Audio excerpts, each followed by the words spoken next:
Du coup, moi, c'est Hugo, j'ai 21 ans, je suis vidéaste professionnel depuis une année et je traîne dans le milieu de la vidéo depuis à peu près 3 ou 4 ans maintenant. Je fais des vidéos sur YouTube pour apprendre aux gens à faire des vidéos, justement. Ensuite, je travaille dans plusieurs domaines. J'ai travaillé dans les shows de moto trial freestyle quand j'étais en alternance, donc il y a 2 ans maintenant.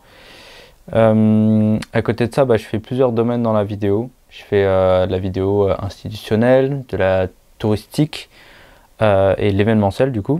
Et dans l'événementiel, je fais aussi de la photographie de soirée. Là où j'ai bossé du coup avec Emma à peu près à mes débuts et où on bosse toujours ensemble dès qu'on a des prestations de disponibles. Moi c'est Emma, j'ai 19 ans et je suis photographe vidéaste depuis septembre 2022. J'ai découvert le métier de photographe en accompagnant Hugo à une soirée étudiante où il travaillait. Ce soir-là, au lieu de juste observer, j'ai voulu apprendre et me débrouiller seule alors que je n'y connaissais absolument rien. À la fin de cette prestation, je me suis rendu compte que ce métier pouvait plus m'intéresser que ce que je le pensais et alors je voulais me former. Hugo m'a formée petit à petit en allant à mon rythme et c'est comme ça qu'avec lui nous avons commencé les photos de soirée tous les deux. Ça me permettait d'être formée et de compter sur quelqu'un en même temps pour pouvoir au mieux avancer dans mes projets. Travailler ensemble, c'est cool. En couple et tout, c'est lié amour, travail, tout ça. Enfin, travailler avec quelqu'un qui a les mêmes ambitions, passions que soi. Je pense que c'était ça au début ce que je voulais. Parce que moi, c'est vraiment un métier de passion. Et du coup, je me suis dit, ça pouvait être super cool de partager cette passion. Que ce soit avec d'autres collègues, des potes de temps en temps, mais aussi avec ma copine, ça je pense que c'est encore mieux. Parce que du coup, c'est genre, j'ai trouvé la bonne, donc c'est cool. J'ai voulu travailler avec Hugo pour avoir quelqu'un qui puisse m'accompagner, me permettre d'apprendre et d'avoir une sécurité lorsque j'avais des projets. Même si je n'étais pas sûre de ce que je faisais, il était là pour m'apprendre et pour m'expliquer. Grâce à lui, j'ai pu me former beaucoup plus rapidement et ça m'a permis de faire ce que je sais faire aujourd'hui. J'avais envie aussi de travailler avec quelqu'un surtout, de plus être seul, parce que c'était bien de faire la photo de soirée de temps en temps, mais les autres ils s'amusent, ils sont ensemble entre potes et tout, toi t'es tout seul, tu fais le taf quoi, mais des fois c'est bien aussi de faire le taf, mais de aussi décompresser, d'avoir des potes avec soi, qui du coup avec qui tu peux discuter, te poser, etc. Discuter taf tout simplement, au lieu d'avec des mecs complètement torchés toute la journée. J'ai discuté avec quelqu'un de sain et de sobre. Après, là, on parle que de la photo, mais aussi l'aspect vidéo. Quand on va faire de la vidéo, on a fait 2-3 trucs corporate.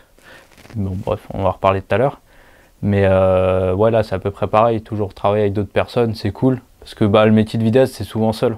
Je suis seul dans ma chambre, je suis seul dans mon taf. Donc j'avais envie de m'entourer. La recherche de clients, on l'a un peu catégorisée à chacun de notre manière. Moi, je suis plus dans la recherche de clients dans le vif du sujet, aller les voir, les appeler et aussi les contacter par les réseaux sociaux ou par mail. Alors qu'Hugo, lui, est plus directement sur les réseaux, les sites professionnels, etc. Avec Emma, on a beaucoup bossé sur Instagram parce qu'on faisait de la prospection des BDE, les bureaux des étudiants, et eux, ils sont hyper présents sur les réseaux sociaux. Surtout Instagram, c'est là où tous les jeunes sont, tous les étudiants sont, et surtout les BDE. Du coup, nous, ce qu'on faisait, c'était qu'on envoyait des messages à tous les BDE de région parisienne. On avait des listes entières et on avait juste à les DM un par un. Et c'est comme ça qu'on a fait pour nos premiers clients.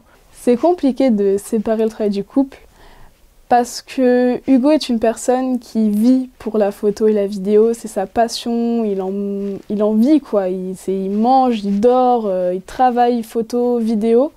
Tandis que moi, c'est plus un travail et un plaisir de le faire, mais pas non plus une passion. J'aime beaucoup travailler dans la photo et la vidéo, mais j'en vis pas, j'en dors pas, j'en mange pas. Et c'est quand même compliqué quand c'est connu de faire un combo de travail plus couple, parce qu'il faut quand même qu'on ait une autre intimité dans ce travail et ce couple. Il faut qu'on arrive à poser des bases entre c'est le couple, c'est le travail. Mais j'ai appris à le connaître, j'ai appris à faire avec. Ça se gère difficilement, très difficilement, mais c'est à essayer. Il y a plein de choses qui peuvent rentrer en compte quand aime la personne avec qui on bosse, c'est très différent d'avoir une relation amoureuse d'une relation travail pur et dur. Déjà, il faut être sur un pied d'égalité. Si on n'est pas sur un pied d'égalité et qu'on a plutôt une relation patron-employé, c'est compliqué. C'est très compliqué, surtout quand on est jeune, quand on débute, et quand la relation elle n'est pas si mature que ça, elle n'est pas comme si on avait une relation de personne de 30 ans. Donc ça se gère difficilement, mais du coup ça se gère. Ça se gère avec beaucoup de communication, de problèmes aussi, d'embrouilles parfois. C'est normal de s'embrouiller. Mais il faut, on va dire, mettre des bases, mettre des règles, dire exactement comment il faut se comporter dans le milieu du travail, et aussi mettre des grosses séparations. Des séparations vie de boulot et vie de couple. Aujourd'hui, on parle beaucoup de travail quand même, faut pas se dire oui, travailler ensemble, on n'en parle jamais. Non, on en parle beaucoup, on fait beaucoup de projets. Là, on est parti en vacances et au final, de base, nos vacances, c'est juste pour faire des vacances. Au final, on a eu des projets photos, des projets vidéo. Donc il faut savoir que ça apporte beaucoup de place dans un couple, mais il faut réussir à avoir des moments comme nous, on se fait des petites soirées tranquilles entre copains et copines. On fait des petits restaurants, on voyage, on fait beaucoup de choses pour quand même se retrouver à deux.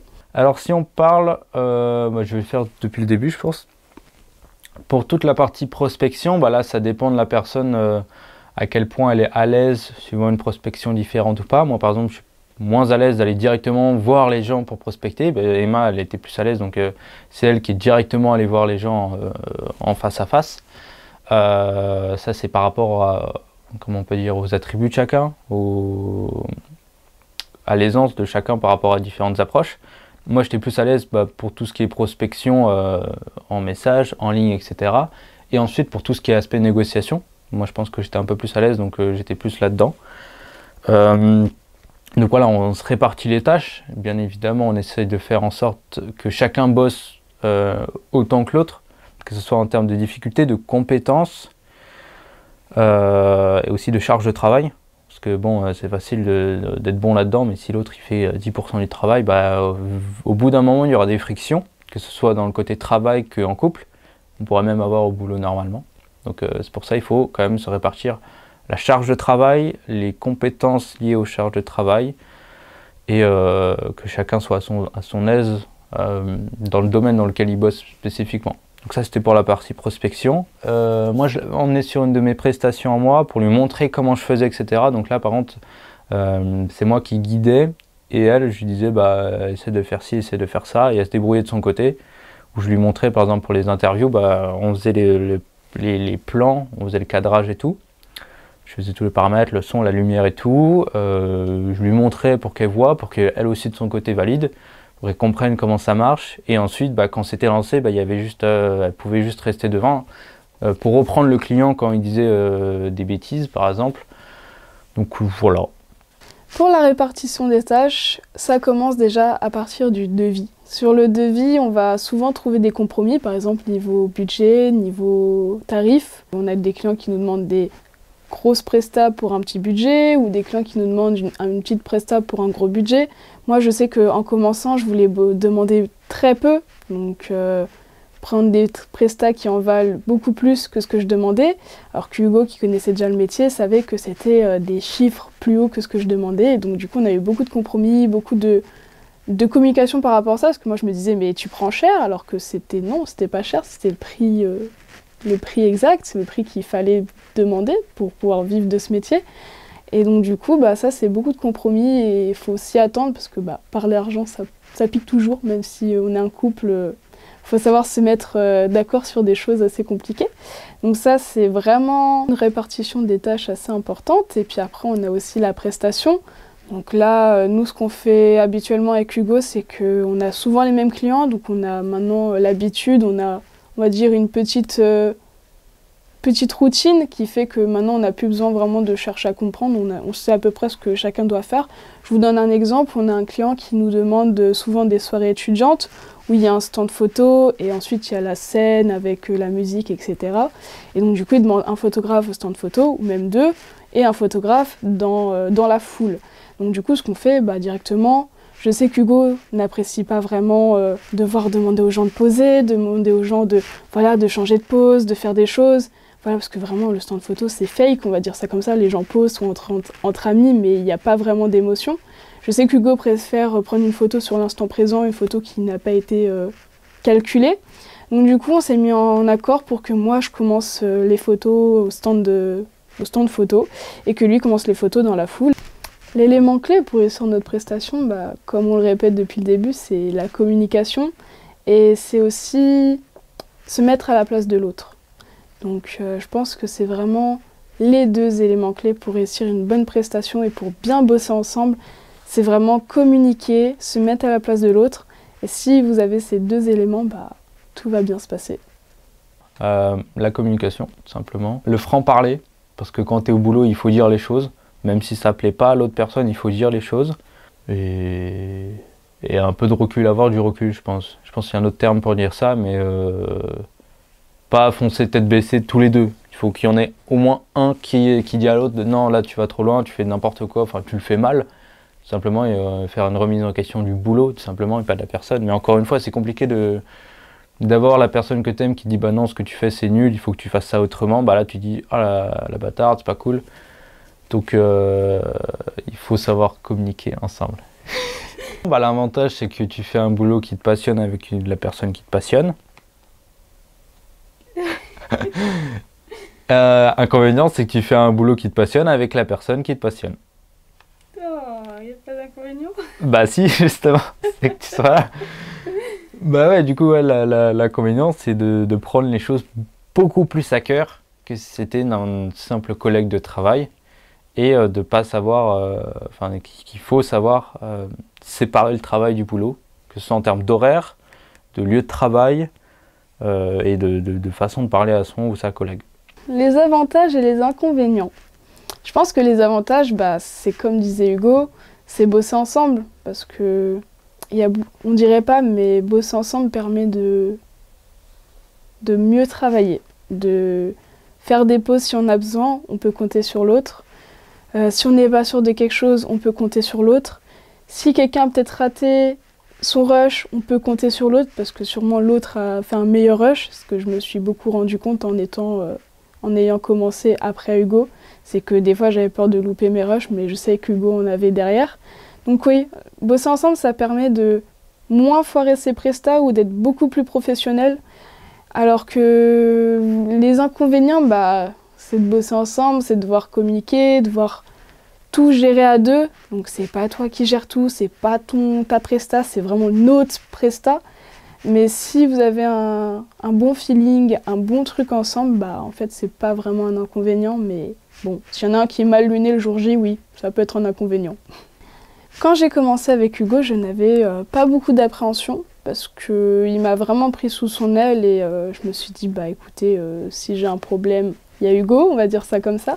Puis petit à petit, quand j'ai appris le métier, que je me suis lancée seule, ou même avec Hugo, mais vraiment dans des projets beaucoup plus complexes, des projets où je ne connaissais rien quand j'ai commencé et que petit à petit j'ai appris, c'est là que l'appréhension est venue. Parce que je me suis dit, est-ce que je suis faite pour ça? Est-ce que je vais m'en sortir? Et c'est à ce moment-là que tu es content d'avoir un partenaire dans ce travail-là. Parce que Hugo m'a toujours remotivé, m'a toujours dit tu peux le faire, même si c'est compliqué tu peux le faire. Après des fois il m'en demandait peut-être un peu trop je pense, mais je sais que c'était pour mon bien et pour que je m'améliore de plus en plus parce que je suis quelqu'un qui apprend très vite. Mais il faut juste que j'ai l'envie d'apprendre très vite et c'est grâce à Hugo que je me suis remotivée à tout le temps vouloir me dépasser, on va dire. Donc l'appréhension est là, mais quand tu as accompagné quelqu'un sur qui tu peux compter, petit à petit elle disparaît. Et ça te donne énormément confiance en toi et ça te permet de faire des choses que je pense toute seule je ne me serais pas sentie de le faire. Il y a certains couples, je pense, quand tu bosses ensemble, ça peut carrément détruire le couple. Genre c'est bien, vous faites le truc, mais si ça se passe mal au boulot, ça se répercute sur la vie perso, comme toutes les personnes. Et du coup, ça se passe mal au boulot avec ta copine ou ton copain, du coup ça se répercute sur ta vie perso avec ton copain ou ta copine. Donc vu que les deux sont liés, c'est là où ça peut vraiment péter et du coup faire la séparation de couple. Je pense que c'est ça les appréhensions principales qu'on pouvait avoir.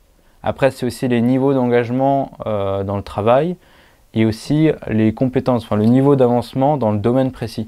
Par exemple, si tu as quelqu'un qui débute dans le domaine et quelqu'un, ça fait 5 ans, il est dedans, va y avoir un certain niveau, une différence, tu vois. C'est comme si tu débutais, enfin tu travailles avec un débutant, et tu peux pas être son patron. Enfin, c'est compliqué tout ça, d'avoir ce genre de relation patron ou apprenti, professeur, etc.